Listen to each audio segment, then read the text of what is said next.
absent. Oh, There she is.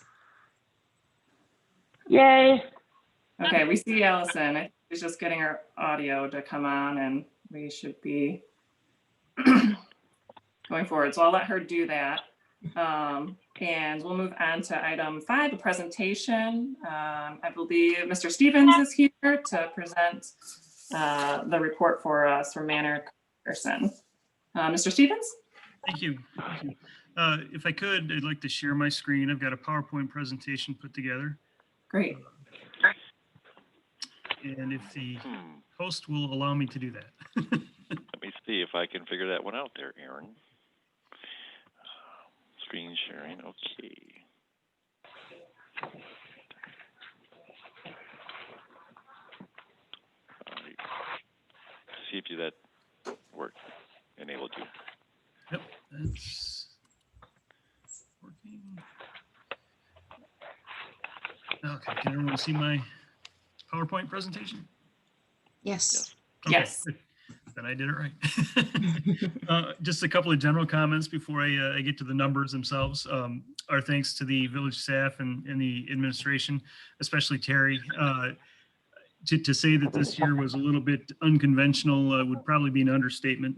We obviously did the audit remotely this year, so we trudged through it together. A collaborative effort by all meaning of the word.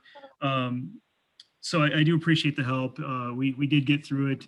I actually lost my senior manager on this job in the middle of it. He has left the firm and went somewhere else. So we limped along, but we got through the audit report but we do appreciate all the help along the way. So what I plan to do tonight is highlight what I think are the key areas of the report. But obviously, if you have questions, feel free to stop me at any time and we can go through those. So with that, I always like to start out with the purpose or the objective of the audit is to express opinions on the financial statements. And those opinions would express whether or not the financial statements are fairly presented in all material respects in accordance with GAAP or generally accepted accounting principles. The purpose of an audit is not to detect fraud or give you an opinion on your internal controls. And I say that because I think there's a perception gap out there between what an audit truly is and what people think we do. The fraud detection, deterrence, and prevention, as well as sound internal controls, are management responsibilities. Now, if we found fraud, we certainly have an obligation to report that to you. It would be done in a written report. We also have an obligation to report that directly to the Department of Treasury. So it's not like we would look the other way, but that is a byproduct of the audit itself, would be that report on internal control. The purpose of the audit is the opinion or opinions on the financial statements. In the financial statement document, the report, the independent auditor's report, is presented on pages 1 through 3. And I've included a few of those paragraphs from that independent auditor's report on the slides that follow. So this slide here is taken from the second paragraph on page 1, and we highlight the fact that management is responsible for the preparation and fair presentation of the financial statements. And that does include the internal control over that preparation and fair presentation. Our responsibilities, as I said earlier, includes expressing the opinion on the financial statements. This is taken from the third paragraph on page 1. And that opinion is based on the audit that we perform. In the second paragraph on page 2, we've expressed unmodified opinions on the village's financial statements for the year ended June 30th, 2020.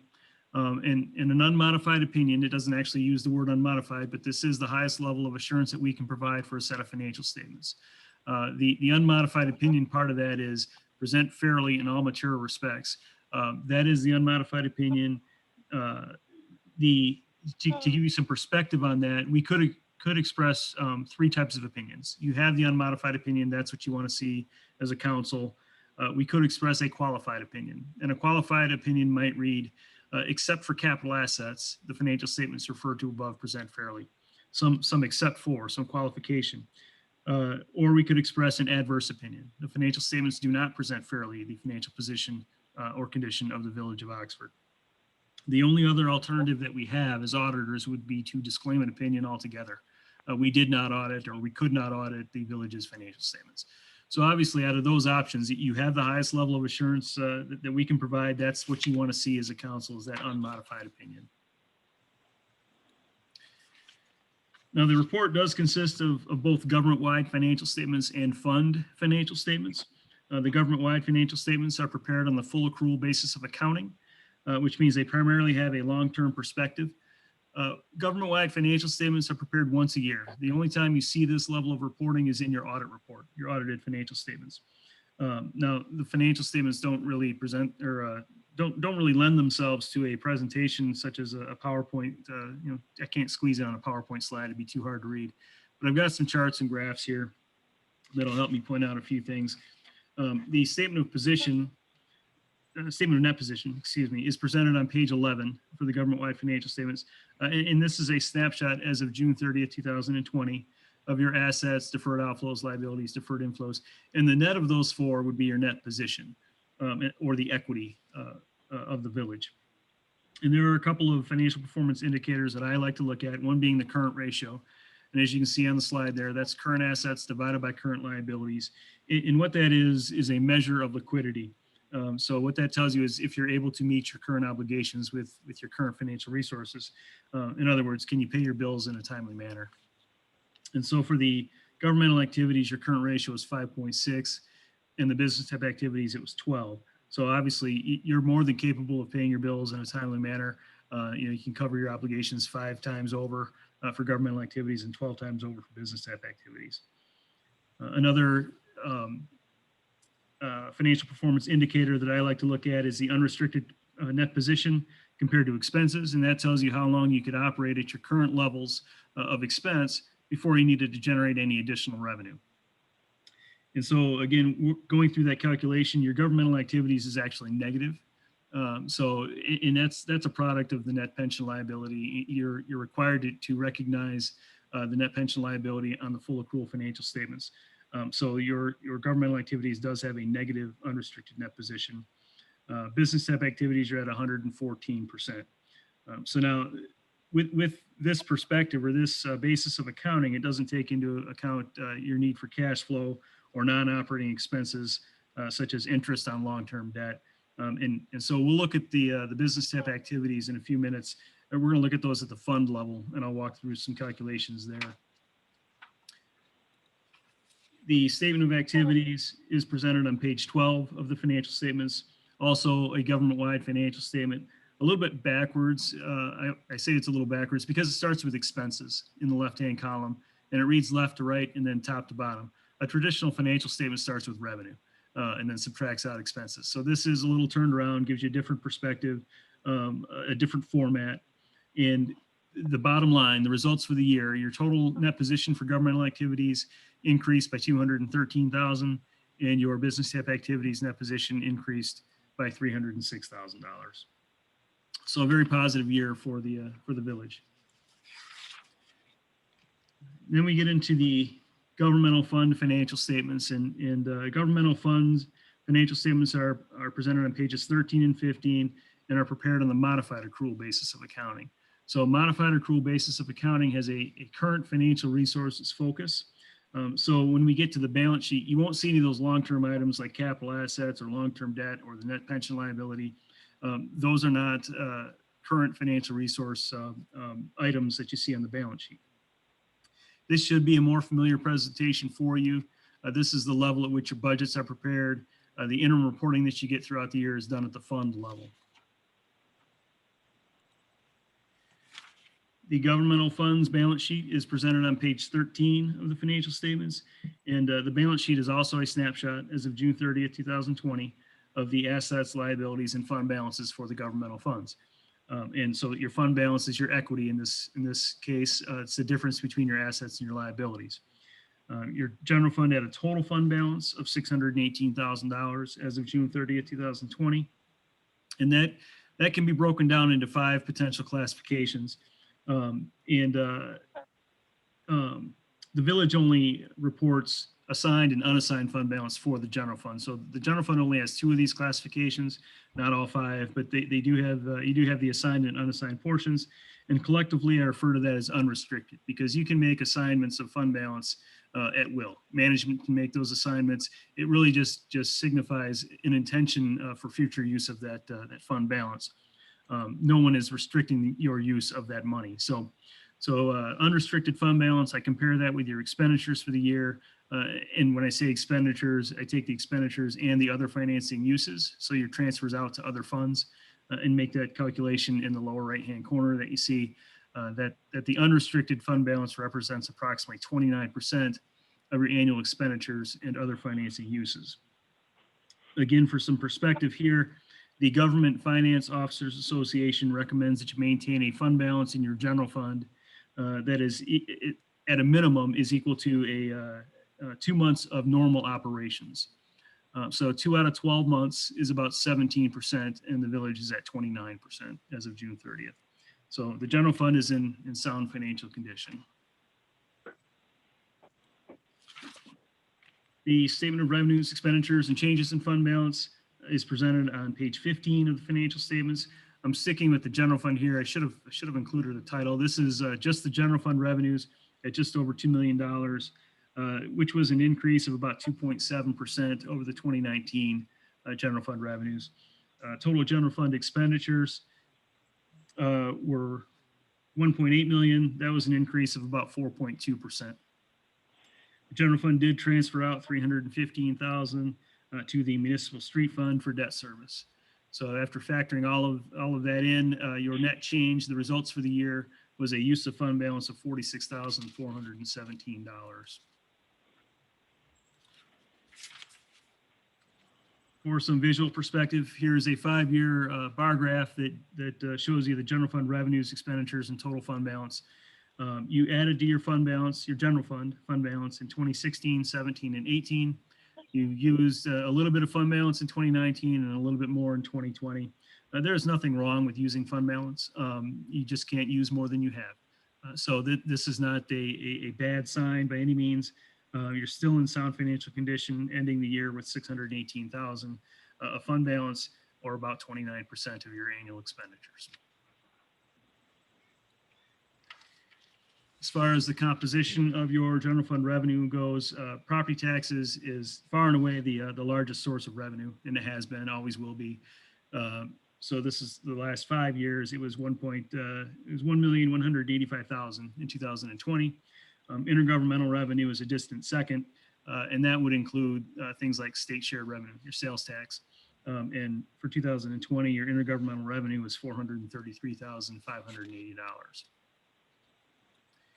On the expenditure side, public safety, the largest part of the budget here, followed by public works. So public safety in 2020 was $938,782. Public works, $514,620. In terms of percentages, largest source of funds, as I said, was property taxes. It's 57%. It's 55% in 2019. So not much of a fluctuation there. Intergovernmental revenue went the other way. It was 21% in 2020. It's 23% in 2019. So a couple of percentage points fluctuated there between the two sources of revenue. On the expenditure side, public safety at 44% and public works at 24%. Those are your two largest functions. It was 43% and 24% for 2019. So again, consistency between revenues and expenditures from 19 to 20. 5-year line graph that shows you the unrestricted fund balance as a percentage of expenditures. It ranges from 23% in 2016, that's your low point, to 33% in 2019. That was the high point over the 5 years. And again, you ended 2020 at 29%. So keeping in mind here, the recommended minimum was 17%. You've exceeded that over the last 5 years, and that's a positive thing. The proprietary funds are presented on pages 17 through 20. Now, proprietary funds are also presented on the full accrual basis of accounting. So like the government-wide financial statements, The Village of Oxford has 3 proprietary funds. 2 of those are what we call enterprise funds, and that would be your sewer and your water. The third proprietary fund is actually an internal service fund, so it provides service to the other funds of the village. So I'm going to focus on the water and sewer funds, your enterprise funds, for purposes of this presentation. And enterprise funds present the same information that you saw under business type activities on the government-wide statements, only in more detail. We break it down into water and sewer, and it's a slightly different format. So the statement of net position is presented on page 17 for the proprietary funds. Once again, a snapshot as of June 30th, 2020 of your assets, liabilities, deferred inflows and outflows, and the net of that is net position or equity. And when I presented the government-wide financial statements, I calculated an unrestricted net position as a percentage of expenses, which is certainly useful for monitoring trends, but it only really tells part of the story. We don't have a benchmark for enterprise funds like we do for the general fund, where we can apply it industry-wide. So the general fund, we said, 2 out of 12 months or 2 months of normal operations or 17%. With enterprise funds, it really depends on the age and condition of your systems as to how much should you have in unrestricted net position is really dependent on how soon you're going to have to replace those systems.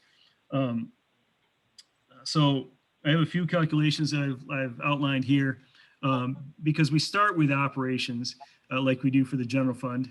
So we'll take a percentage of operations, but then we'll also add in the principal and interest obligations that you have coming up for the next year, as well as any capital needs, to come up with a rough recommendation for a minimum unrestricted net position for these 2 funds. So here I've calculated out the sewer system fund. You had operating expenses less depreciation of $510,000. I back out depreciation because it's not a cash expense.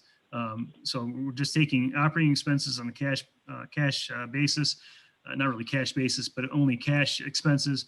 And here I've used 3/12 instead of 2/12. And that's just more of an industry standard there. So 3/12 of the 510,000 is the $127,516.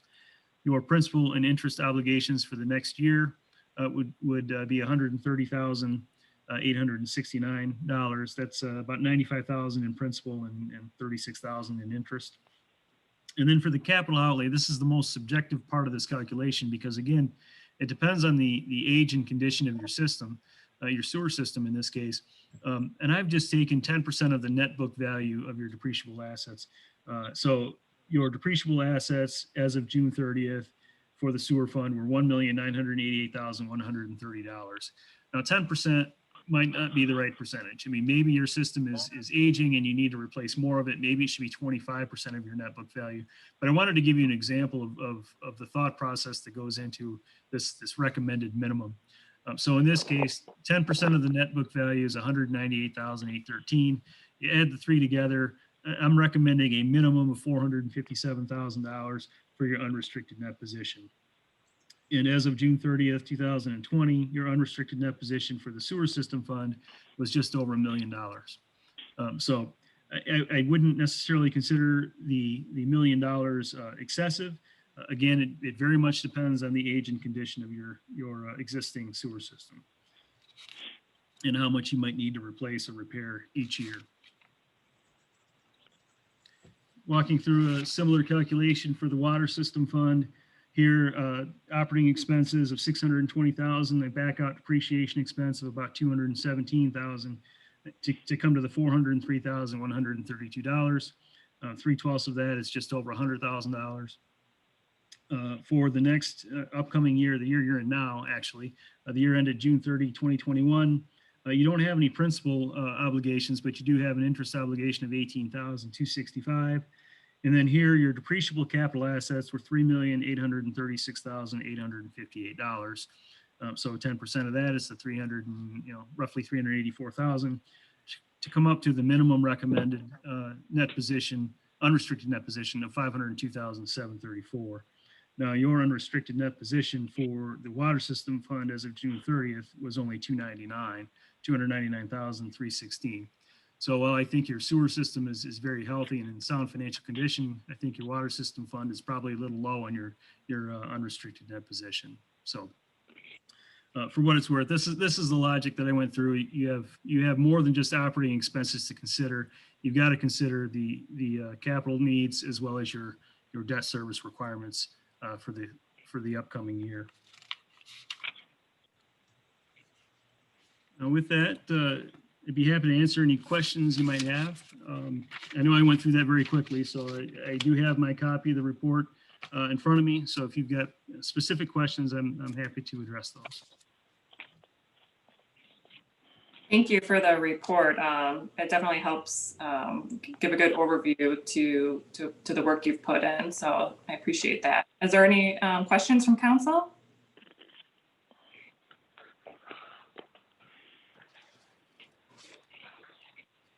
Yeah, I'm not hearing any at the moment. So I thank you very much for your presentation, Mr. Stevens, and we look forward to working with you. All right, thank you. Appreciate it.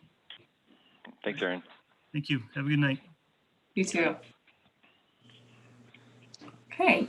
Next up on the agenda, we're at item 6, and we have 2 public hearings. So the first one, 6A, is a public hearing to amend ordinance 321, section 22-3. This is in regard to the DDA member to change the number of members from 13 down to 9, including the village president. Is there a motion to open the hearing? This is Helmuth. I'll make a motion to open the public hearing at 7:26 p.m. Thank you. Second? Ross, second. Thank you. Motion made by Helmuth, seconded by Ross. A vote, please. Sorry, I was muted. Bourgeot, Yes. Yes. Alma, Yes. Kemp, Yes, here. and Ross. Thank you. Motion carries. The hearing is open. Is there, next up is a public comment. So I'll ask for public comment in the hearing. Mr. Madore, is everyone unmuted as far as your control? Yes. Okay. If they're muted, it's on their own accord. Okay, excellent. So they can unmute and speak up if they wish. Okay. Okay, any public comment? Pete Schultz, DDA member. Definitely in favor of this. We had the issue through October and November and a couple times this summer of not being able to meet the quorum necessary to have a meeting. So definitely reducing it back down would definitely help us a lot. Thank you, Chief Schultz. Any other public comment? This is Justin Wilcock, another DDA member. I agree with Pete just said. Excellent. Thank you, Mr. Wilcock. Any other public comment?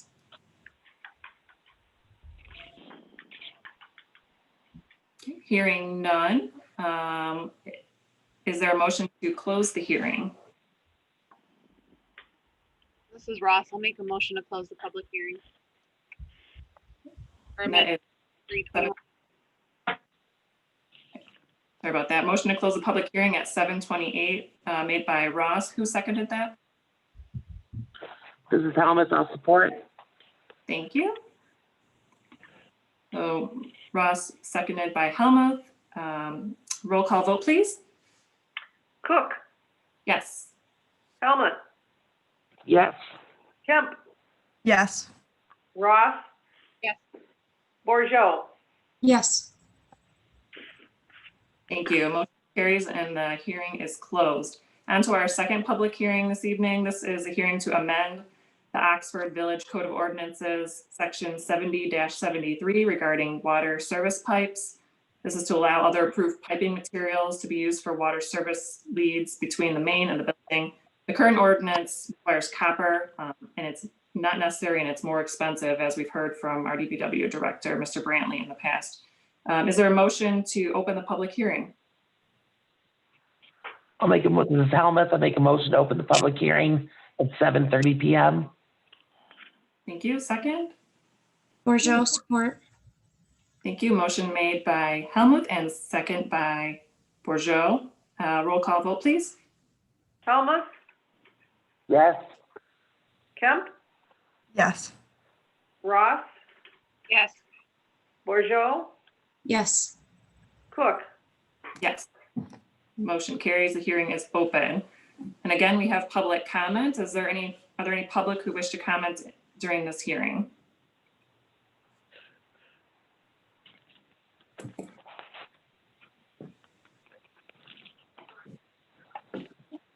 Hearing none. Is there a motion to close the hearing? This is Helmuth. I'll make a motion to close the public hearing at 7:31 PM. Support Borjo. Thank you. Motion made by Helmuth, supported by Bourgeois to close the public hearing. Roll call vote, please. Kemp, Yes. Ross, Yes. Borjo, Yes. Cook, Yes. Helmut. Yes. Thank you. The motion carries. The hearing is closed. Moving on to item 7 on our agenda, the call to the public. So public comment will be allowed at this time. And again, at item 12 on our agenda tonight, the public may voluntarily state their name and address. In adherence to the Open Meetings Act, this is time for council to hear from the public and not to engage in discussion with the public on comments made by the public. Each person will be allowed the opportunity to speak for no more than 3 minutes. All comments will be addressed to the council president. Are there any public who wish to speak about any topic this evening?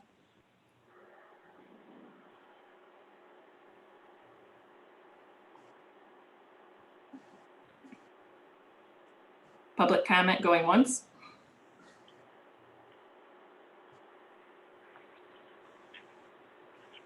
Any public comment?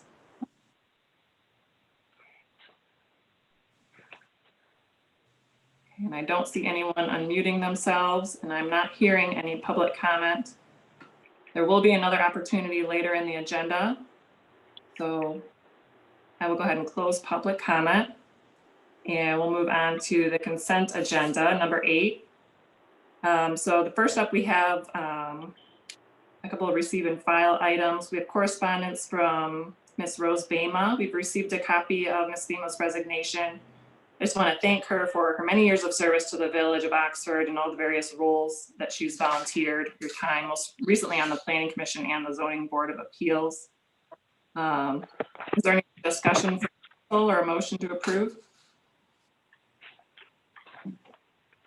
If there's no questions, I'll make a motion to receive and file consent agenda items A. Ross, second.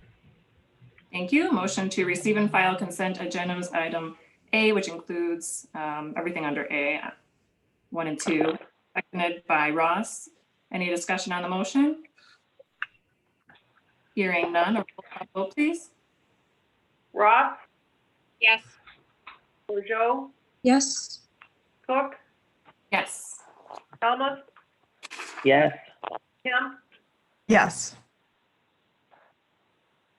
Thank you. The motion carries. Next is item 8B. We have certain approval items.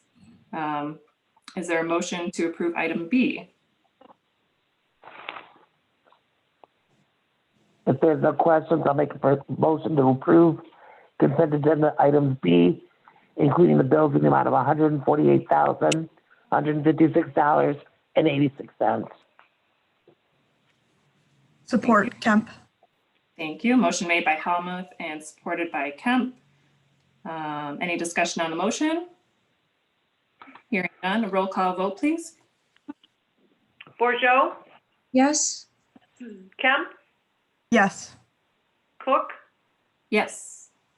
Helmut, Yes. Ross. Yes.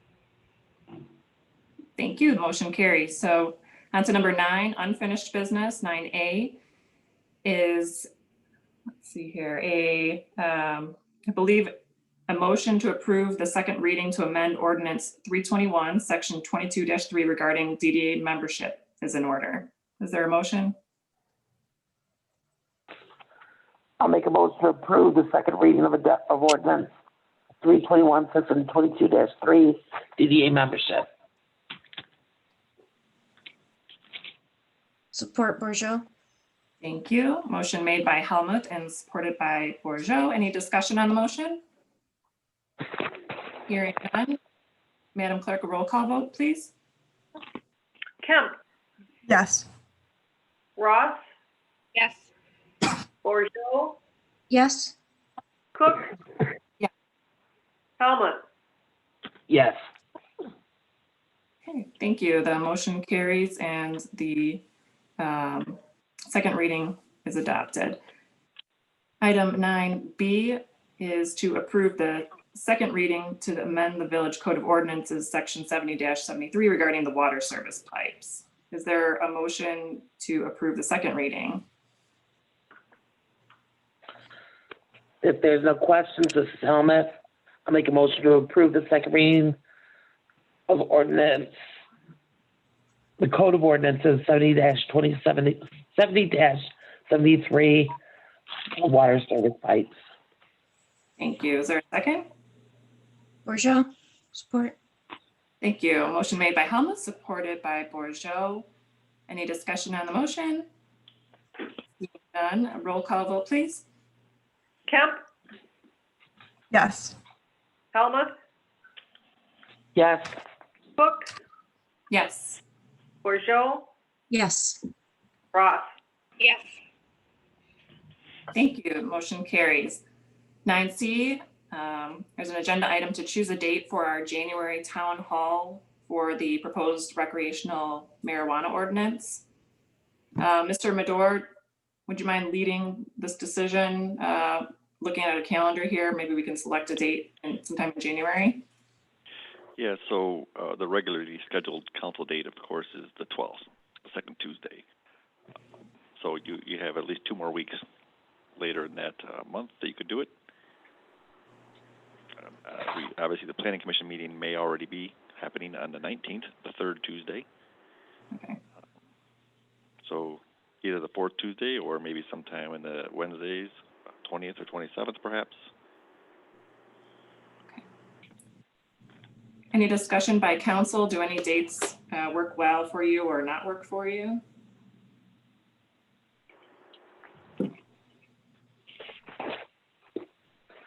I have no life. Pick a date.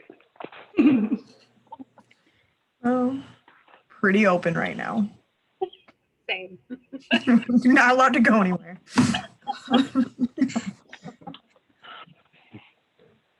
I'm gonna go to my living room tomorrow, so that's out. Okay, maybe should we do a Tuesday night just to be consistent with everyone? We could do the 26th unless everyone feels that's too late in the month. 26 is fine for me. I don't see any other meetings that would interfere with that, so 26 looks like a good date. Okay, excellent. And then 7 p.m., does that work generally, just to keep us on the same track to be expected? Okay. Mr. Madore, do you see any problems with the 26th at 7 p.m.? Nope, I don't think so. Okay. President Cook, Yes. could we ensure that the posting and the management of the meeting are all consistent with the Open Meetings Act? Yes, absolutely. Thank you. Yeah, let's just, even though it's a town hall, I would imagine we're all going to be assembled and there'll be a quorum there, and it's the safe bet, especially in this area of the law right now, is to certainly side in favor of OMA compliance and transparency. Absolutely. Great point. Thank you.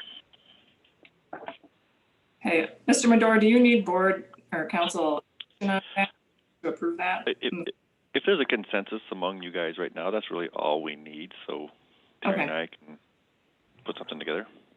Okay, that sounds good. Any further discussion from council on this one?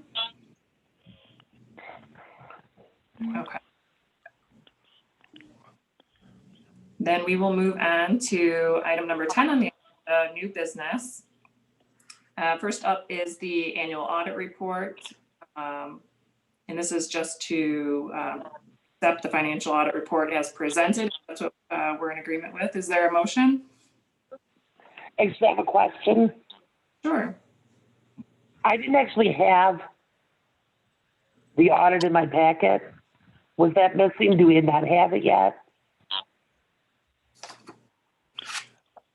We received the written ones in our office, I think, yesterday, as far as printed copies. But I think what was in there, the financial statements might have been in, is what was in the packet.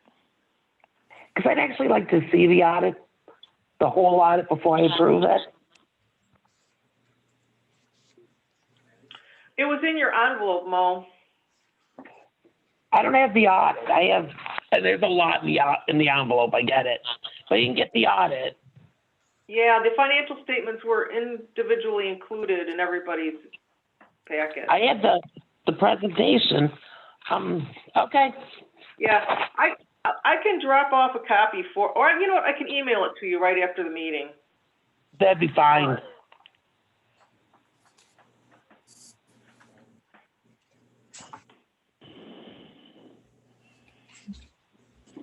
Or actually, I could do it right now.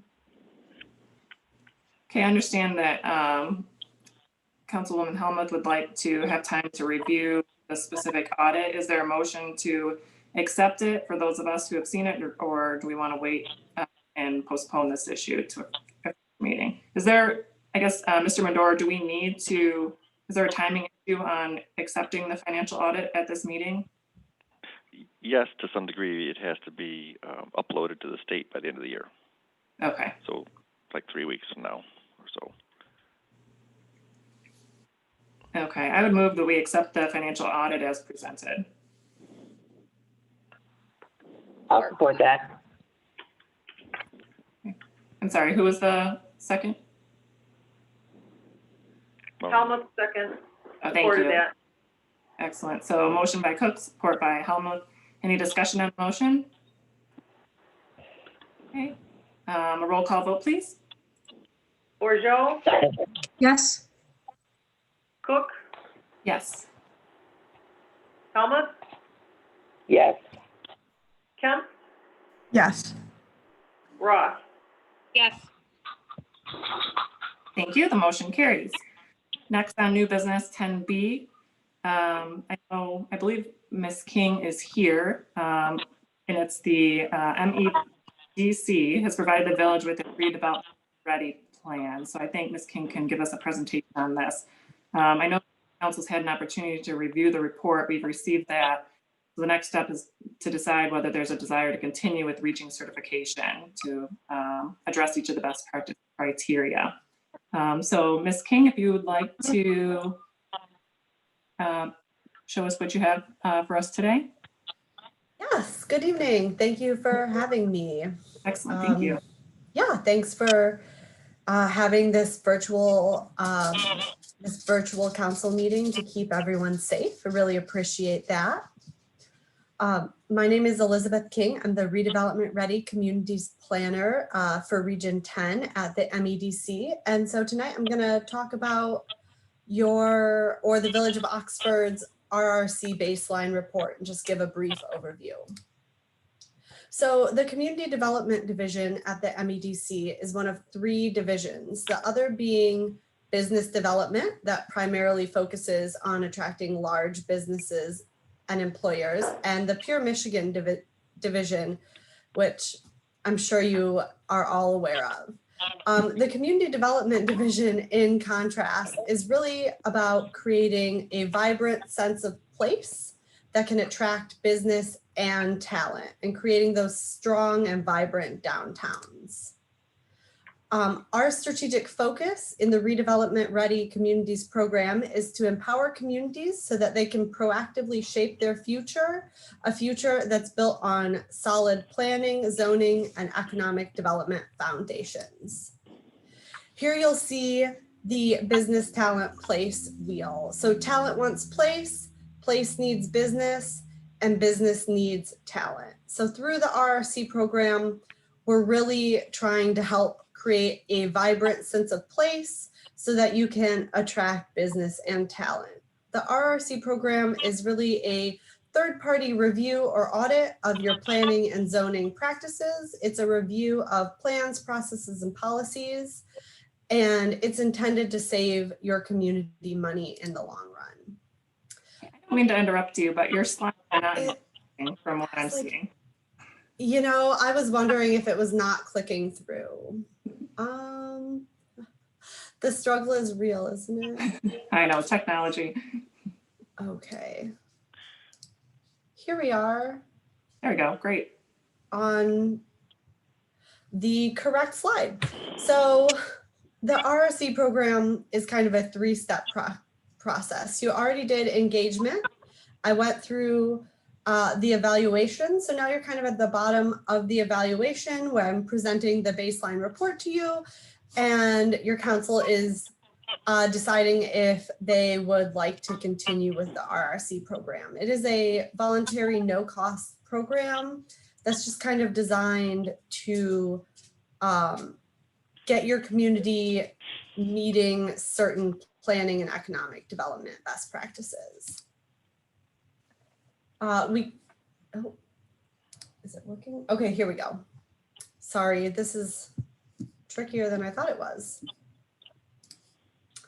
We currently have over 45 certified RRC communities and are working with 288 communities of varying sizes across the state. The Redevelopment Ready Communities program is based on 6 best practices.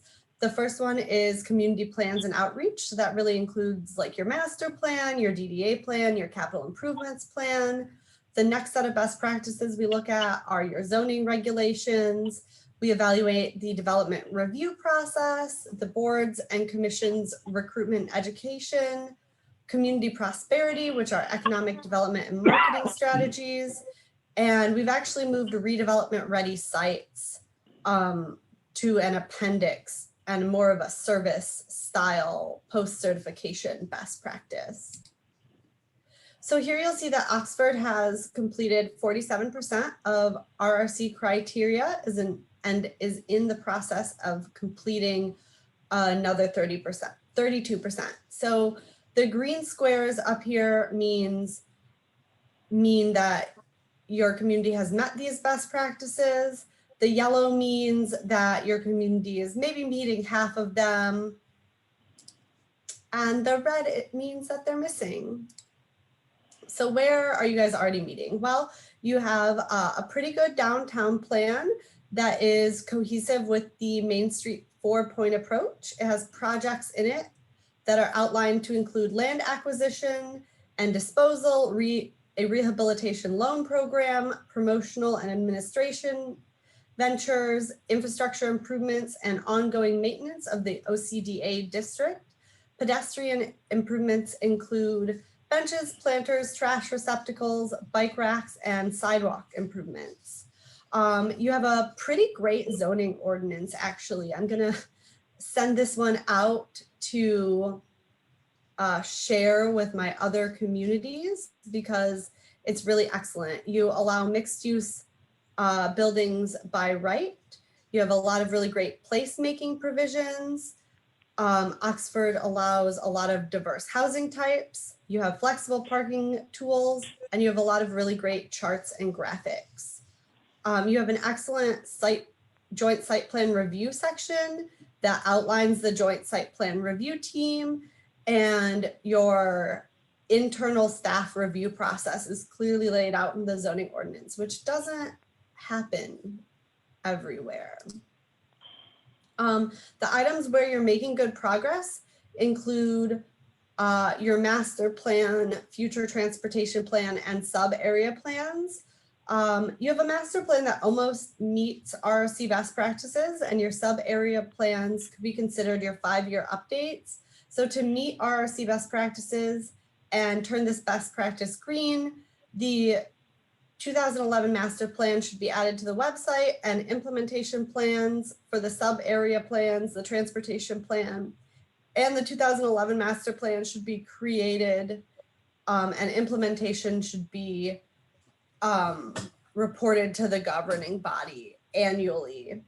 And the next best practice you are sort of meeting but need some work is in the areas of contact information and pre-application meetings. So while the website contains a lot of basic information about, there's not really information to reach out to with planning questions, the village also doesn't advertise pre-application meetings on the website. This information, along with a development-related fee schedule and payment information, should be added to the website to meet RRC best practices. Additionally, the website contains information about boards and commission meeting dates, times, along with board responsibilities and memberships, and an application to join the village's boards and commissions. And to fully meet best practice 4.1.1, information about the board and commission appointment process should be added to the website. So that's just kind of some of the easier, low-hanging fruit. Finally, we have some opportunities for improvement. So redevelopment ready communities handle the need to prioritize and coordinate the investment outlined in their master plans by creating capital improvements plans, and updating those plans annually can help the community plan out the next upcoming 6 years of investment and serve as a key tool for budget discussions. At this time, Oxford does not currently have a capital improvements plan, but one should be developed in order to meet RRC best practices and the Michigan Planning Enabling Act. Another item that the village is missing is orientation packets for its board and commission members. This can help new members with onboarding and feeling prepared in their new roles at meetings. Additional items that need to be completed include economic development and marketing strategies. And while this sounds like a lot, the good news is that we have examples and strategies to help the village meet these items that can be found on the RRC library. So what are the next steps? Well, hopefully you'll pass the resolution to proceed with the RRC program this evening. You'll get your team and community together to meet the missing RRC best practices, and you'll work with me on hopefully getting those best practices completed. Once all of the RRC best practices have been completed, the village will become RRC certified. We really encourage the village to utilize its partnerships. So bringing in the DDA, engaging the Planning Commission, maybe working with Oakland County Planning. The idea is that meeting these RRC best practices shouldn't be a one-person show. It should really be a team effort. So here's the slide kind of indicating the value of the RRC program. It is the certification is a signal that your community is open for business.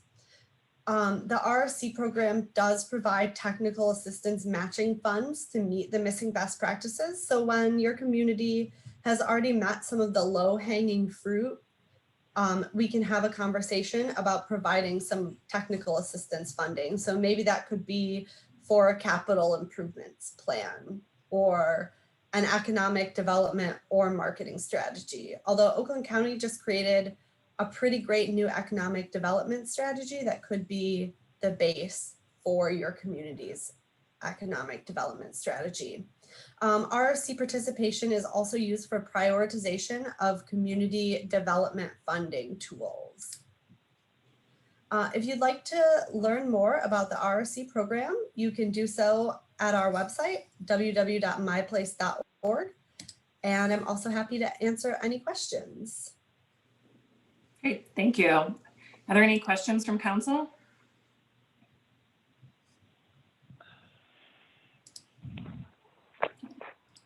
We do have a proposed resolution 2020-20 to proceed with the MEDC RRC program. And so we consider that time. Is there a motion to adopt that resolution? I'll make a motion to adopt resolution 2020-20. NEDC RRC program process continuation. Thank you. Is there a second? Support Kemp. Okay, motion made by Helmuth, supported by Kemp. Any discussion on the motion? No. Being done, roll call vote, please. Borjo, Yes. Cook, Yes. Helmut, Yes. Kemp, Yes. Ross. Yes. The motion carries and the resolution is adopted. Thank you, Ms. King. The report was excellent and we're happy to have you at the meeting today and we look forward to working with you in the future. Thanks for having me this evening. It's been nice to see other people. Absolutely. Okay, moving on to agenda item 10C. We're considering a commercial rubbish collection contract. We have 3 bids to consider. Those are laid out for us in our packet. Are there any discussion of the bids from council? Any questions for Mr. Madore? Joe, is this in line with what we expected? Yeah, actually, I think so. I thought Green for Life would be much more I was surprised. close in line. I was too. And Priority Waste is somebody that I received some information on the mail about. I received a phone call from their office regarding some work, but they were actually looking for Oxford Township when they called here, but I got their number, and so they were another local caller getting into the game in this area, so I reached out to them for our third price, and they were at least in the hunt. Joe and Mo, I've had a lot of success with Priority Waste.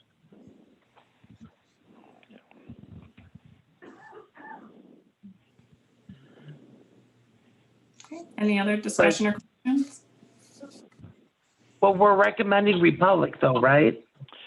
Based on price, that would be my recommendation. We've had very little service issues with them. I mean, very little. They were here when I got here 3 years ago. If we had any issues with them, they usually react pretty well.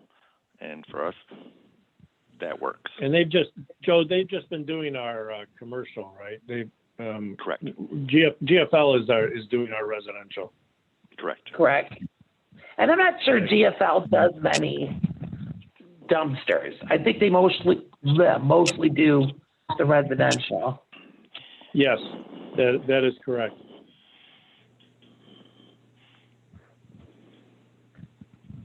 I guess I'll make a motion to authorize the village manager to enter a 3-year contract with Republic Service for commercial rubbish pending approval contract language by the village legal counsel. Ross, support. Okay, motion made by Helmuth, supported by Ross. Any discussion on the motion? I believe Councilperson Kemp. Joe, this does include the dumpster behind witches or wood chips, correct? Correct. And that one there has always been a puzzle to me, and I was going to reach out to, because that is the one location of these several locations that is not on village property, and I always questioned why we were involved in it at all. That's the old township property, which is now owned by the owner of the Homegrown Brewing facility. So I may even talk to the Homegrown building owner and or business owner, and I may even try to get out of that one, because I don't know why we are involved in that. I don't think that property ever was village property. It was township property, or so I don't know why that was part of our agreement. People look at that and they get the impression that that's a village lot and therefore village dumpsters, when in fact it isn't. So that might be one correction I might want to change on this, is getting us out of that game of why we are servicing dumpsters on private property.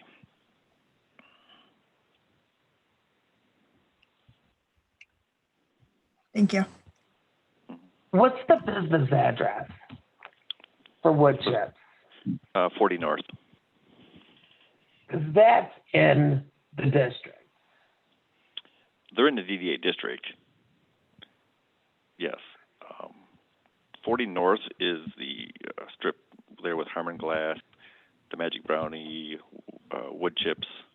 and then now the new ladies' clothing store in the south end, just north of Homegrown.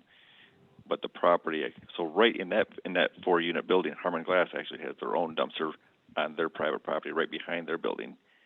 But Wood Chips and the other ones perhaps use the far outback dumpsters that are on the Homegrown Brewery property. But the Bill them through their water bill, just like we do all other businesses downtown that are using public dumpsters. I guess my question is it a dumpster that's been there when it was the township property? I believe it was. I'm not exactly sure. I mean, the surround is a similar dumpster surround like you see in the downtown area. So like I said, when you first look at it, people look at it, think it's a public parking lot and that's a public dumpster area, when it is not. My thought on it is, unless Bob has an issue with it, I would almost leave it for this year because I don't want to throw another unexpected expense at them.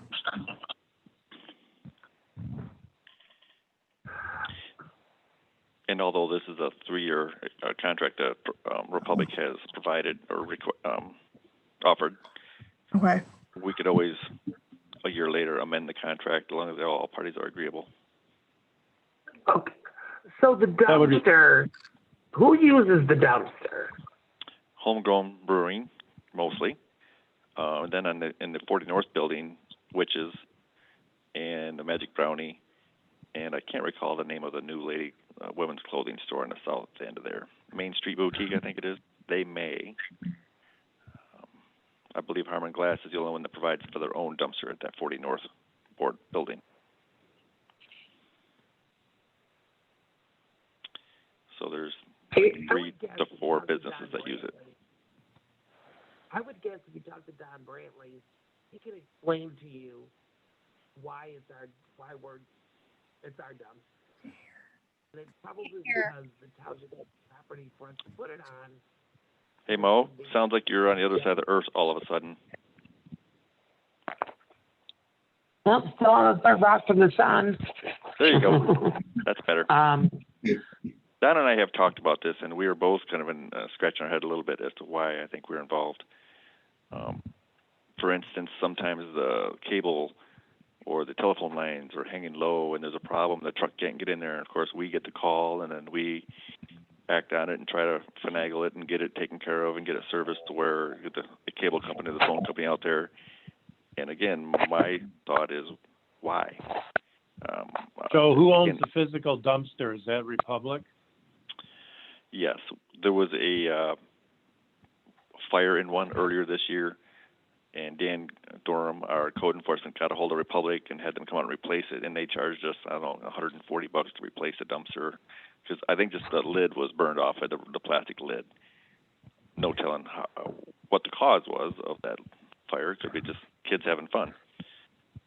But because it's part of our contract, and we pay for that service through Republic, they serviced it, they replaced it with a replacement dumpster. Well, if we didn't service it, Joe, who would? My approach is going to be to contact the owners of the property, which is the owner of Homegrown Brewing, and ask them if they could possibly contract and have Republic continue to service it, or they could choose somebody else. I was just wondering, again, I don't know why we were involved with it, being it's not a village-owned property. Well, I think because we wanted to. Go ahead, Bob. Well, I think at this point, we could act on the bid process, and Joe, you and I could try to resolve that little contract issue. Certainly, if it's deleted from our contract, that would be acceptable. Well, I think part of the reason we got into the dumpster business is we want all the dumpsters to have the same contract. We want the parking lots to be clean, because our DPW plows that lot, don't they? No. We don't plow that lot. Private property, correct.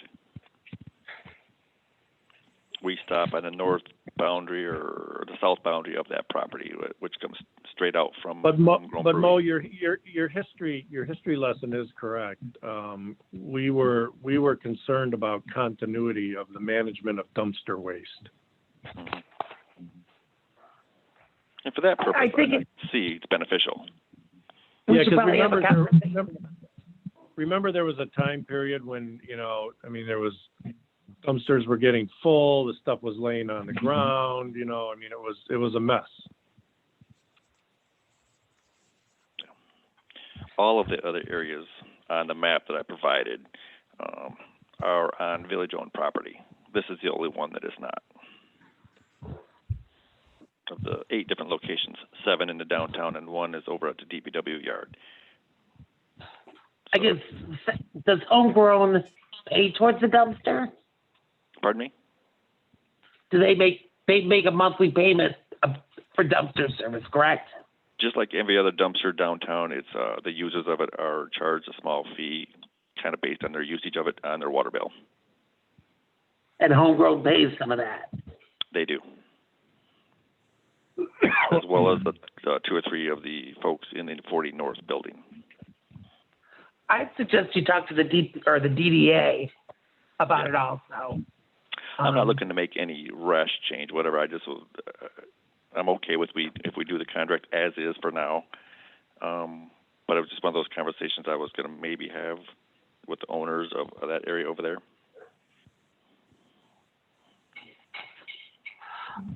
Let's talk to the DDA first. Okay. Oh, Any other, yeah. oh, go ahead. Any other discussion? Mr. Medora, did you want to say something? Sorry, I cut you off. Do you mean first, Mo, rather than approving to go forward with the contract? No, we can go forward with this. Okay. All right, Before I we make got any you. changes Clarifying. to that dumpster. Perfect. Okay. Madam Clerk, roll call vote, please. Cook, Yes. Helmut, Yes, Kemp, Yes. Ross, Yes. Borjo, Yes. Thank you. Motion carries. Next is 10D. So we've been presented with the proposed resolution to establish the 2021 goals, objectives, and duties of the village manager. Is there a motion to adopt the resolution as presented?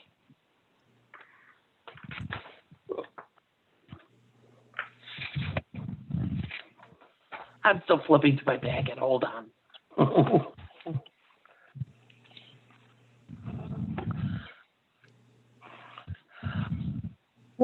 The one thing I did want to emphasize for this year is for both Joe and Terry to be open and as the year changes, because who knows how the rest of the year is going to go. Just be really up to date with what's coming from MML and try to be proactive about things, which you've done a good job of. I just want to emphasize that going forward. Are you talking COVID things that you're referring to, or just in general? COVID and in general, well, and in general as well, but Okay. especially as this year develops, it changes quickly. Yeah, listen, I hate to ask, but could you repeat that? You cut out for a bit. Sorry. I just wanted Joe and Terry to be attentive to what's coming from MML or other resources like that, to be responsive to the year's challenges. Okay, So kind of thank staying you. engaged with MML and And the like, whatever your choice of. yeah. Okay. I appreciate all the work you've done this year to adapt. Thank you. It's been a fun year. I move that we adopt resolution 2020-17, establish the 2021 goals of the village manager as presented. Is there a I will second? support that. Thank you. Motion made by Cook, supported by Helmut. Any further discussion on the motion? Hearing none, a roll call vote, please. Helmut, Yes, Kemp, Yes. Ross, Yes. Borjo, Yes. Cook. Yes. Thank you. The motion carries and the resolution is adopted. Next, 10E, very similar. It's a proposed resolution to establish the 2021 goals, objectives, and duties of the village clerk treasurer. I would move that we adopt the resolution 2020-18 as presented. Is there a second? Borjo, I second. will support. Thank you. Motion made by Cook, seconded by Bourgeot. Any discussion? Hearing none. Roll call vote, please. Kemp, Yes. Ross, Borjo, Yes. Cook, Yes. Helmut, Yes. Thank you. The motion carries and the resolution is adopted. 10F is a proposed resolution to opt out of Public Act 152 of 2011 requirements for calendar year 2021. That's the publicly funded health insurance contributions. Opting out allows the village to determine on its own how much it contributes to employee health insurance without reference to hard caps or the 80-20 plan in the law. So a 2/3 vote at least is required for this, something that I believe we do each year. Correct. Is there any, I guess if there are no questions, I'd move that we adopt resolution 2020-19 as presented. Is there a second? This is Helmut. Borjo, I'll second. support. Okay, motion made by Cook, seconded by Helmuth. Any discussion? Hearing none, a roll call vote, please. Ross, Yes. Borjo, Yes. Cook, Yes. Helmut, Yes. Yes. Okay, motion carries. The resolution's adopted. Next, we're moving on to, let's see, 10, item G.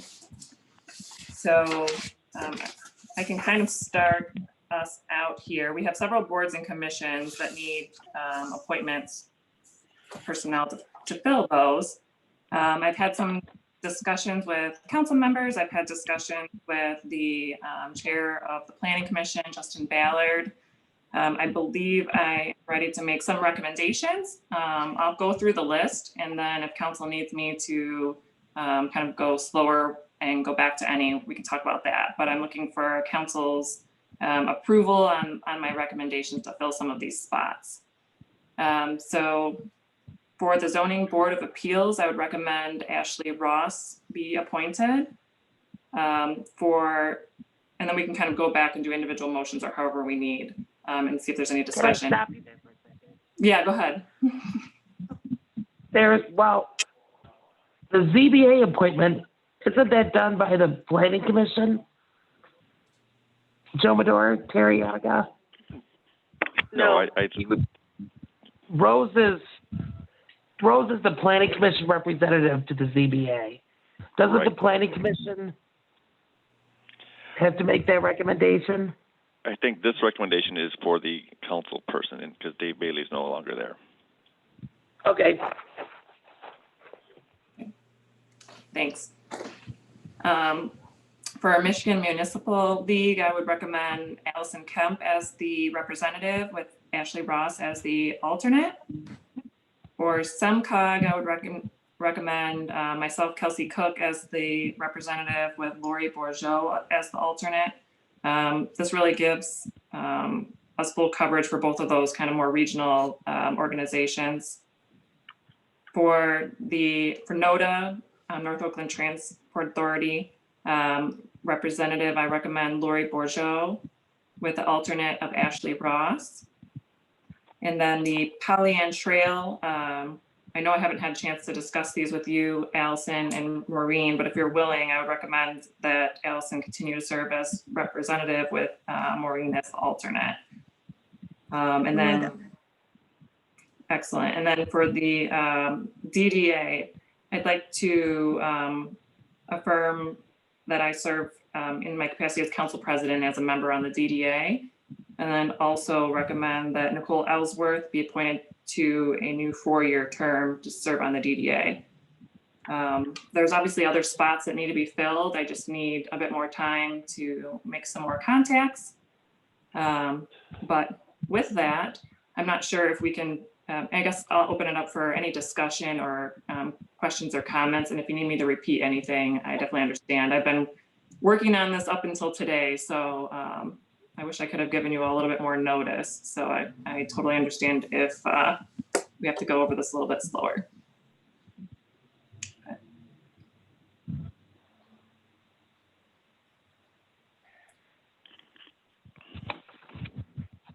I don't have any questions, except did you talk to Nicole Ellsworth? Yes, She wanted to serve another 4 years. yes, she is. Yep. I think everybody else is, I mean, I don't care about the Pollyant Trail, that's fine. I think everybody Okay. else is fine. Great, thank you. Any other feedback? Do we need, Kelsey, do we need an alternate for the cable commission? No, We I'm do. pretty good about that. I'm sorry, Maureen, what was that? You're welcome to, but I'm pretty good with it. I finally got a handle on it. But if anyone wants to come and listen to a meeting, it's always a good time.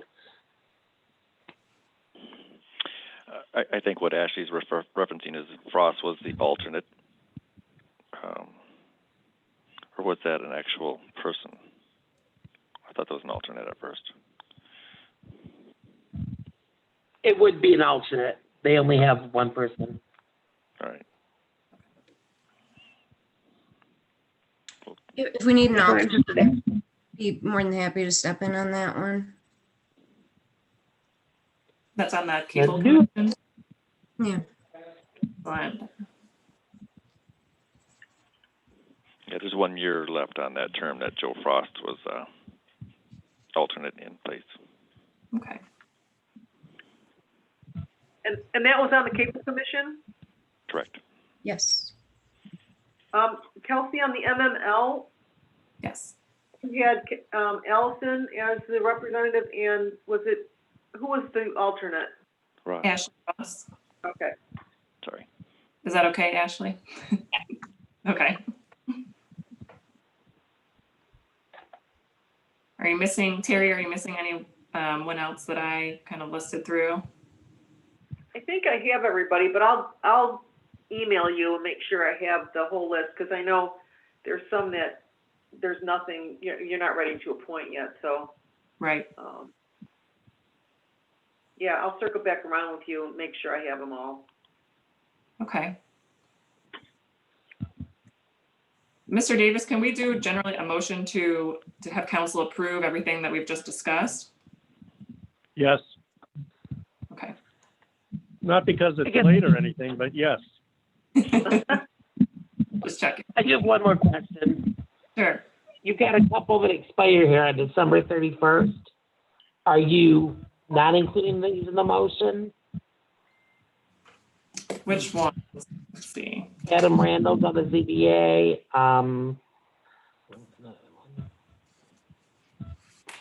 Yeah, Michelle McClellan, Planning Commission. yes, thank you for bringing those up. All of the ones that have terms expiring, I reached out to those individuals, and I have not heard back yet. So I just wanted to talk to them before assuming anything. So I'm still waiting to hear back.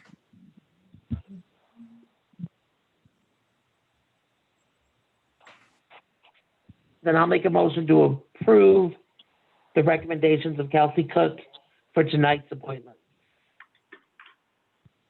For the terms ending whenever they would end. That was kind of late. Support Kemp. Thank you. Motion by Helmut and seconded by Kemp. Any discussion on the motion? Hearing none, a roll call vote, please. Bourgeois, Yes. Ross, Yes. Kemp, Yes. Helmut, Yes, Cook, Yes. Thank you. The motion carries. Moving on to the next agenda item H. This is a 2021 meeting schedule. I know that the clerk and manager are looking for approval on the schedule. I've already discussed the schedule.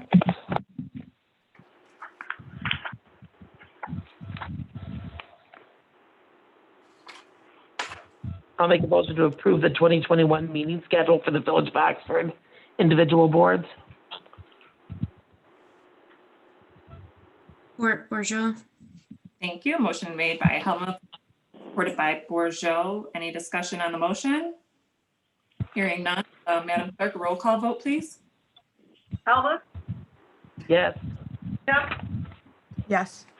Ross, Yes. Borjo, Yes. Cook. Yes. Thank you. The motion carries. Next up is item I. This is our MERS, I'm assuming, Plan Agreement Addendum. So it's the Municipal Employees Retirement System. It requires addendums for audit compliance purposes. And we need to adopt the defined benefit plan addendum for specific division numbers and adopt the defined contribution plan agreement for a specific division number. And I'm looking for a motion to adopt these addendums as presented. If there's no questions, I'll make a motion to adopt the defined benefit plan agreement addendum for the divisions listed and adopt the defined contribution plan agreement addendum for the division numbers 632-60111-0523 as presented. Thank you. Is there a second? Ross, support. Thank you. Motion made by Helmut, supported by Ross. Any discussion on the motion? Seeing none, roll call vote, please. Kemp, Yes. Ross, Yes. Borjo, Yes. Cook, Yes. Helmut, Yes. Motion carries. The next item on our agenda is the AFSCME contract consideration. This is our DPW staff. This is something that we started discussing in closed session some time ago. And so I'm wondering if it should continue in a closed session.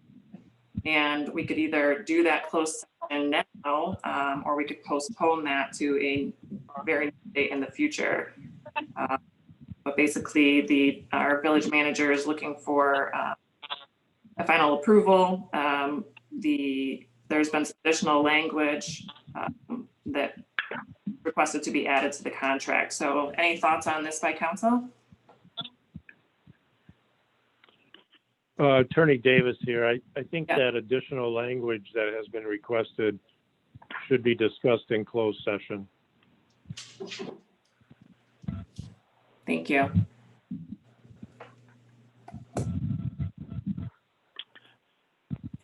And this is Joe. Couple options.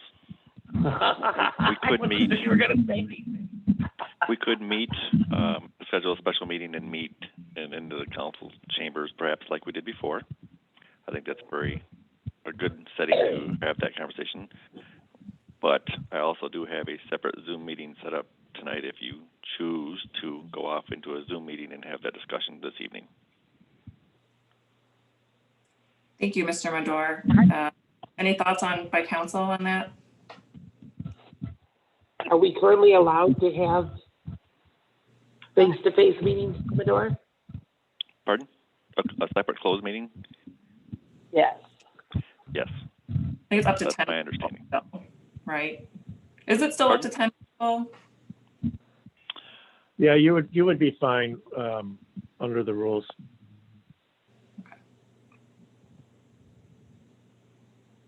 Bourgeois, I would support doing that in the near future. Support it as well. Again, I think it should be near future. It seems like this has been going on for a while to try to get some sort of resolution relatively quickly. But I also stand by what I previously said when we're talking performance and contracts and about individuals. It's nice to do it in a closed in-person session, so it can be a little bit more thorough. Yeah, this particular paragraph was kind of a last minute thing, wasn't it, Joe? I mean, we didn't learn about this until very recently. Well, no, they had it kind of teed up right as we finished before, but the whole Right. thought at that time and up until last week was it was going to be dealt with after the contract was done and put to bed. We were going to look at this as an addendum or a letter of agreement after the fact. Right, and now It they was only want it in last the week that they said no. They took a vote 3-1 to try to stick it in right now at the last minute, and I warned them against it. Yeah, I mean, it was we were going to deal with this separately, and maybe in the form of an addendum or just a letter agreement. But Yeah. all of a sudden, we were told, no, we want it in the contract itself, and that's a different issue, and I think we need to discuss it. Yeah, I agree as well. I think it should be done in closed session. So I would move that we postpone this matter to be discussed in a closed session meeting that is scheduled at a date agreeable to the council members as soon as possible. I'll support that. Okay, motion made by Cook and seconded by Helmuth. Any discussion? Okay, and a roll call vote, please. Ross, Yes. Borjo, Yes, Cook, Yes. Helmut, Yes. Kemp. Yes. Thank you. Motion carries. Next, we have item K, the DPW purchase of a new quad. So Mr. Brantley is requesting the purchase of a new 2021 4x4 ATV from Lapeer Honda for the price of $8,084. This would come from the Motor Equipment Fund, be used to plow the village-owned side, some safety paths on Glassy Street. Summer, it could also be used for weed control in Scripter Park. The budget for this purchase is $7,800. Yeah, discussion on this item? Madam President, this is Joe real quick. Yes, thank you. I was reviewing my budget notes today, and there's actually 8,000 were set aside for this, so it's even Okay, less over budget. excellent. Is Thank John you. gonna pick up the other $84? There's probably enough pop cans around town for that. Okay, there you go. I had a couple of questions. Mr. Brantley is here if you have any questions, and he can answer. What is there any equipment that's currently used to do the plowing on village sidewalks? Don is muted, and I'm not sure if he has a code to unmute. There is currently an older quad that's been around for many years that they're using, and they were just looking to retire that and replace it. Don, I think it's *6 to unmute. I'm not sure if you. I could be wrong. Yeah, *6. Does the old quad have any trade-in value or resale value? I'm sure it has some. I couldn't tell you if it's 500 or 1,000. I don't know. Hello? But it's Can probably you hear me now? $84. Yes. You can hear me? Yes. Yes. Okay, awesome. Yes, the quad that we have right now, it does have a little bit of value, but it's going on 16 years old. It's got about 5,000 miles for a 1.25 square. Yeah, we use it pretty heavily to plow snow in the wintertime, but it does have some value. The only question, And go ahead, Mr. Brantley, sorry to cut you off. oh, that's okay. That's fine. Yeah, this is just to replace it, and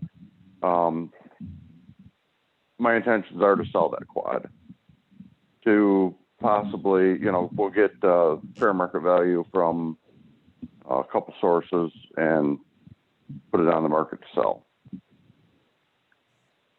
The only question I had, this is Ashley, was just looking at the quote, and this is just because I don't know anything about buying a quad. Was there no place any closer or more locally than these places to get a quote from? Lapeer Honda is the closest dealer in this area. Thank you. That was my only question. I figured that. And Lapeer Honda is the one we bought when we bought our 2000 or our 2004 quad. It was Lapeer Honda. Thank you. Okay. Any other questions?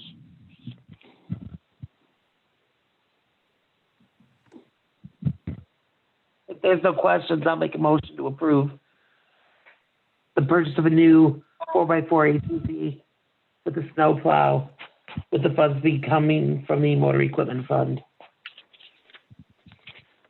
Thank you. Is there a second? Or Okay, motion made by Helmuth and seconded by Ross. Any discussion on the motion? Okay, hearing none, a roll call vote, please. Borjo, Yes. Cook, Yes.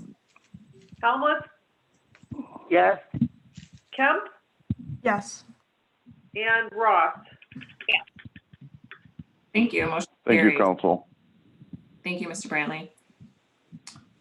The next item is 10L. This is the Pollyant Trail Ashby Street crossing and a question regarding some stop signs, whether they should be reinstalled. This is a question that we were asked by MDOT. No one's pushing for the stop signs to not be reinstated, but we wanted to review the situation before giving MDOT an answer. We did receive numerous communications from residents in the area, and to me at least, they all seem to support reinstalling the stop signs.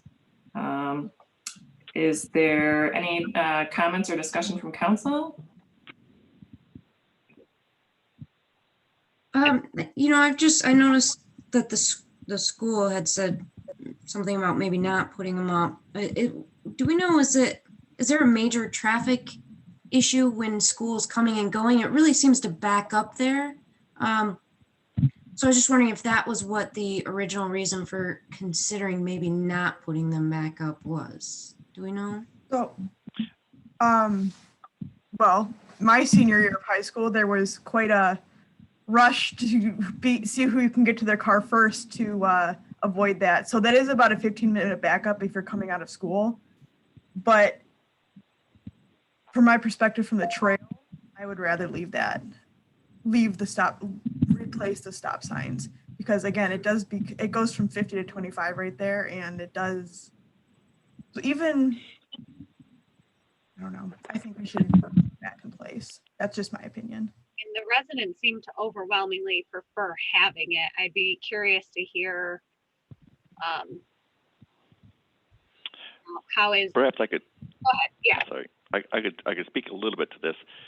The left turn from the school traffic and bus traffic, mostly heading east out of town as they come south, was a problem. We addressed that a couple years ago with extending the left turn lane north, which eliminated some on-street parking for those folks on the west side. But it has helped alleviate some of that traffic. So I don't know, the backing up for the buses back there, I don't know how the stop sign would have changed that. I don't know where the downside was per se for the school. I think the left turn situation was much more of a problem at that intersection, and we've addressed it some. I have spoke to MDOT, and because they paid for the funding of the detour route, and I spoke to the road commission, they're going to allow us to leave that left turn apparatus that they did put up there. And for those who newer councils, especially members, about a year and a half ago or so, well before this project was going to start, the schools had requested perhaps looking into a left turn arrow there for school traffic and stuff. The estimate we got from road commission was $80,000. Even if we wanted to split it 50-50 with the schools, it wasn't doable for either party. Along comes the detour route, which we requested a left turn arrow. The way they did it is, with the left from the north goes one time, the left from the south goes another time, and then the east and west traffic goes. They call it a phase or three-phase. The reason they had to do it that way is because of the limitations of the equipment box over on the corner there. That equipment box, in order to bring it up to a new standard left turn situation is where a lot of that cost was of the 80,000 estimate. So at this point, we got a free left turn light. It's not exactly as we would have if we'd have paid full freight on a new one with only a north-south left and an east and west left. But it's working. It's helping. I think the school is very happy with the left turn there. The timing we will have to work with Road Commission on, because right now the northbound traffic was what the timing is geared toward. And with the school traffic, it's virtually all southbound heading east out of town. So I think by accomplishing the left turn, the changes to the lanes over there we did, which already affected some of those residents negatively by losing their on-street parking, pretty much took care of the biggest problem the schools had.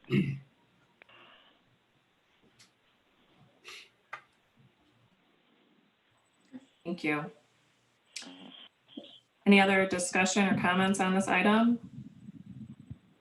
Mr. Madore, do you need a vote of council to reinstall or not the stop signs? That would be nice. I just, MDOT is looking for a response from me, and I just wanted to bring it up to everybody else before I got back with them. And as long as you're discussing it, the motion would be fine. Okay, understood. Thank you. I move that we, that the stop signs be reinstated at the Trail and Street crossing now that we're at the end of needing the M24 project detour. Support Bourgeot. Okay, motion made by Cook and seconded by Bourgeot. Any discussion on the motion? Okay, hearing none, roll call vote, please. Helmut, Yes. Kemp, Yes. Ross? Yes. Bordeaux? Yes. Cook? Yes. Thank you. The motion carries. The next item is 10M. This is a continued personnel review for the manager, clerk, and potentially addressing some other employees. So the Open Meetings Act allows the personnel, the person who's being reviewed to request that being done in closed session. So I turn to Mr. Madore and Annika to see if that's something that you'd like to move to closed session. And perhaps if we do that, we can include it with the other meeting that we're going to have in the very near future that would include a closed session. I would be happy and request that that is the case. Okay. Well, that's fine with me also. Thank you. So I would move that we postpone item 10M, a continuation of personnel review, to a closed session meeting that we will schedule as soon as possible. I'll support that. Okay, motion made by Cook, supported by Helmuth. Any discussion on the motion? And hearing none, Madam Clerk, roll call vote, please. Kemp, Yes. Ross, Yes. Bordeaux, Yes. Cook, Yes, and Helmut. Yes. thank you. Motion carries. Item 11, removed from the consent agenda. There are none to my knowledge, so we'll move on to item 12. This is our second public comment. So again, any member of the public who wishes to speak, address council, and we can listen to your comments, not engage, but take it and hear from you. So are there any members of the public who wish to address the council to the second opportunity?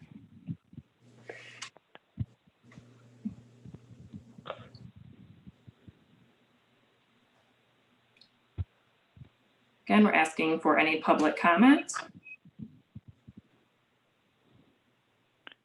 I only see about 4 people on the line as potential commenters. So Thank you.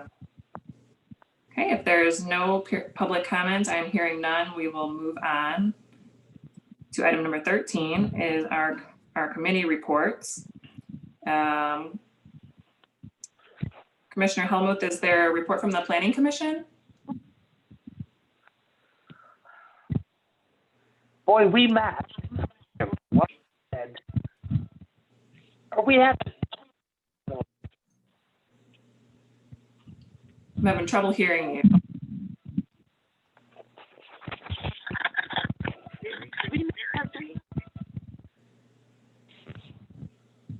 Still can't hear you, Mo. If you're speaking, we can't hear you. Can you hear me now? Yep. Joe Madore, Terry Hanukkah. Did we meet last week? We met about and discussed more on the commercial vehicle definition.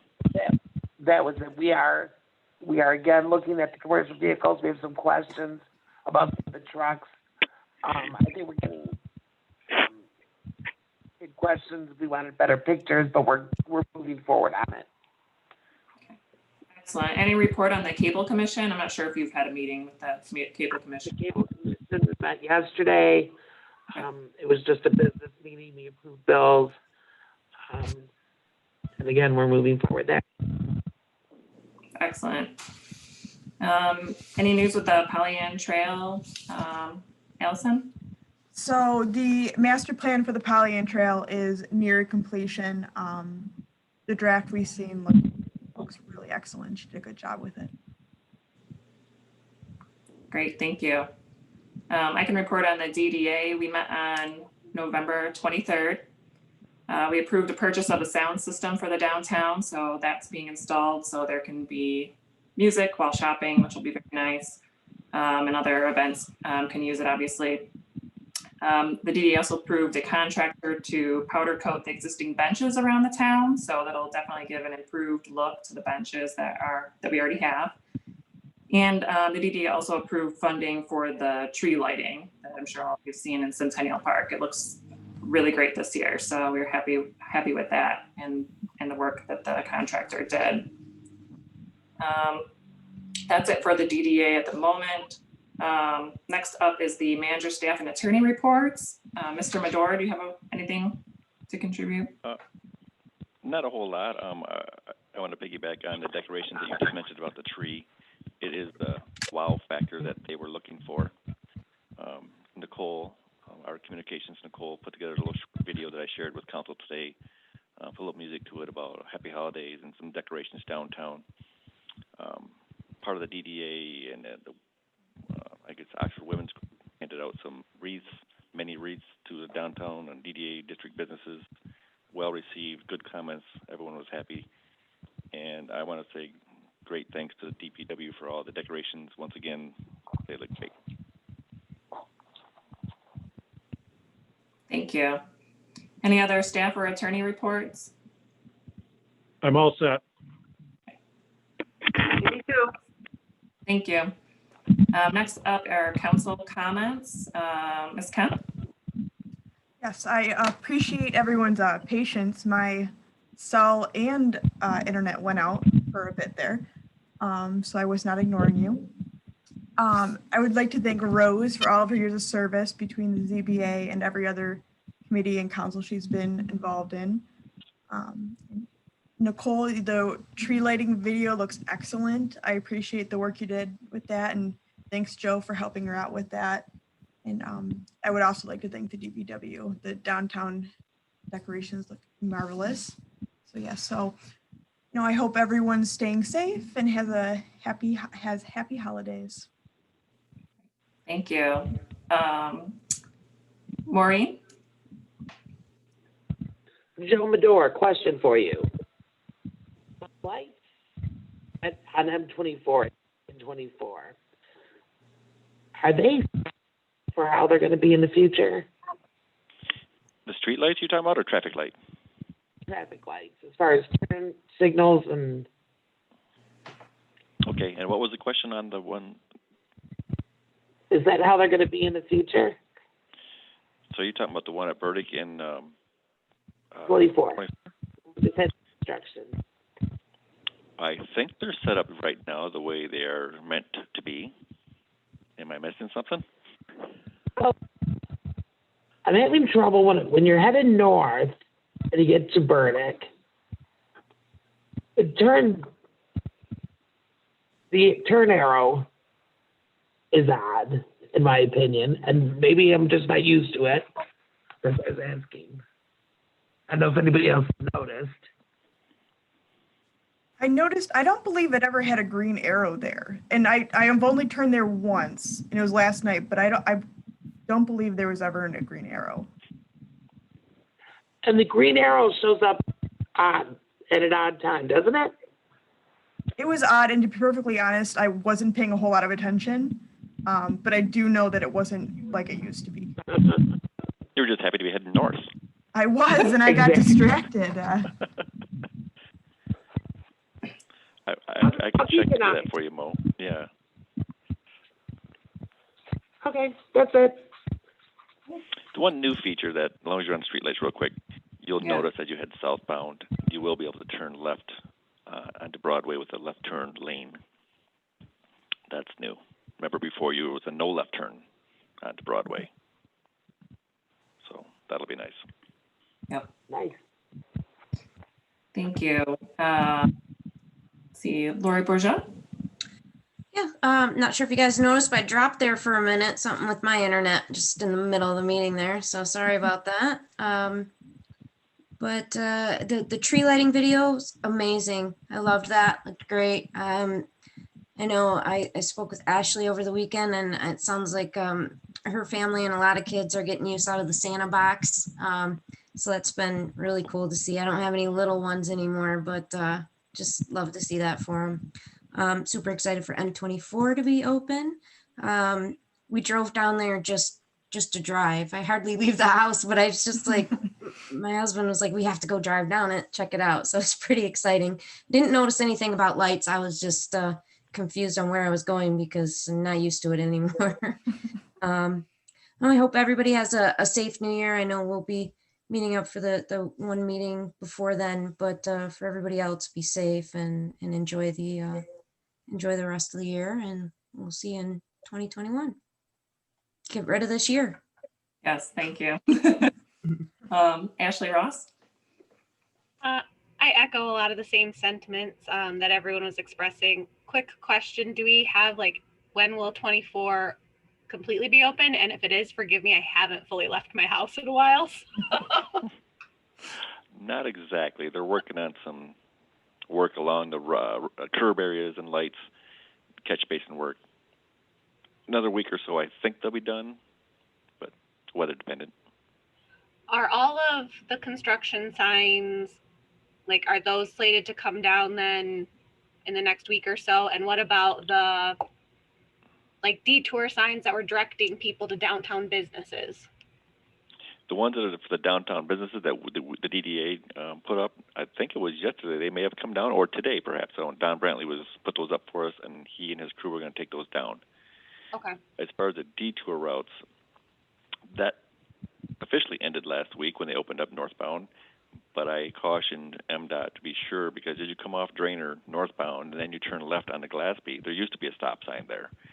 They took that stop sign down and enable traffic to just flow right around that corner instead of going north into Oxford Lakes. So I just made sure and remind them and caution them, don't just take everything down and forget to put those stop signs up. I know Don Brantley gave them the stop sign to reinstall at East Street where it comes up to Glassby, as that temporary light was removed. There's some other street names and stop signs on the side streets that are yet to be installed, I believe.